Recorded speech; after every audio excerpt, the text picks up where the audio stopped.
C'est quoi prêcher l'Évangile?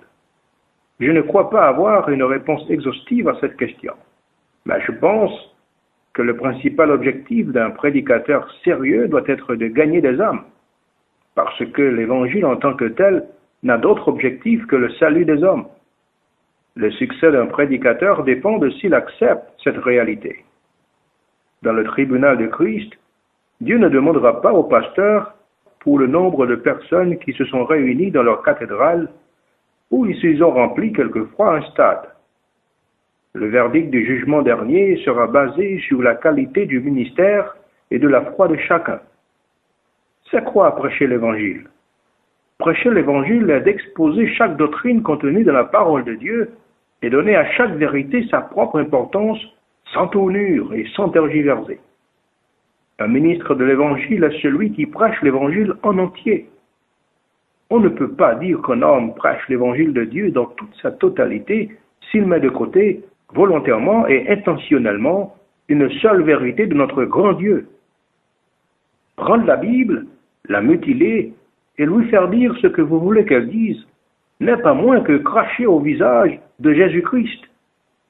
Devrions-nous nous débarrasser de certaines vérités bibliques en disant « celle-ci est obsolète et ne correspond pas à notre époque moderne » ? Mais qui ose identifier la défaillance dans la vérité de Dieu?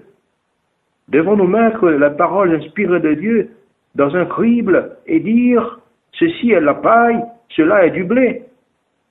Appelez-les par le nom que vous voulez, quoi qu'il en soit, je considère que c'est une arrogance suprême d'oser dire que telle vérité ne s'adapte pas à notre civilisation. La parole de Dieu est en tout temps vivante et efficace, plus tranchante qu'une épée quelconque à deux tranchants, pénétrante jusqu'à partager âme et esprit, jointures et moelles. Elle juge les sentiments et les pensées du cœur. Tout ce qui est écrit dans la parole de Dieu est écrit pour notre instruction. Tout est utile pour enseigner, soit pour nous enseigner, soit pour consoler.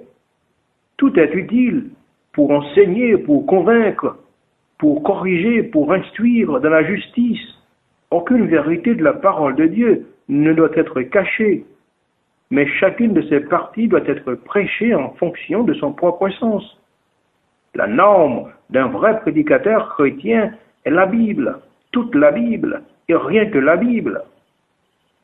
Malheureusement, aujourd'hui, nombreux sont ceux qui se forment un cercle de fer forgé autour d'un nouvel évangile qu'on a convenu d'appeler une apostasie déguisée. Et tout chrétien évangélique qui ose sortir de ce cercle pour aller à ce que le prophète Jérémie aurait appelé le sentier ancien est taxé de légaliste ou fondamentaliste.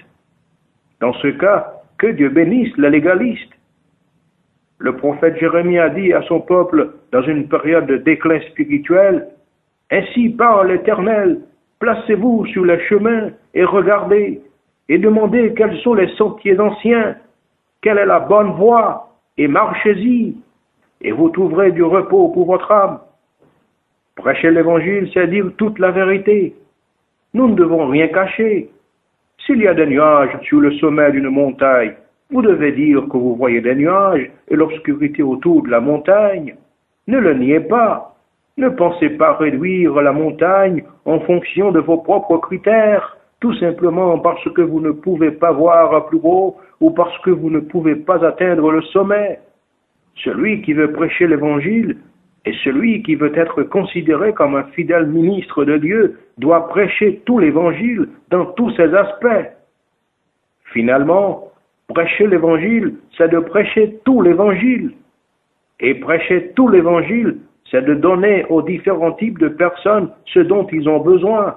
Chaque groupe de personnes doit obtenir sa part dans la prédication. Dans l'assemblée, il peut y avoir un mélange de tout. Nous avons le saint qui est plein de sécurité et est solide dans la foi comme un roc. Et nous pouvons avoir le saint qui est faible et de peu de foi. Nous pouvons avoir le nouveau converti qui est comme un bébé dans la foi. Nous avons l'homme qui vacille et hésite entre deux opinions. Nous avons l'homme moral qui ressemble à un croyant, mais il ne l'est pas encore. Nous avons le pécheur qui fait semblant d'être converti. Nous avons le méchant, nous avons le marginalisé. Chacun de ces groupes devra recevoir une parole de la prédication. Chacun devra recevoir sa portion de nourriture, autant et autant convenable. C'est comme ça, prêcher l'évangile, prêcher tout l'évangile.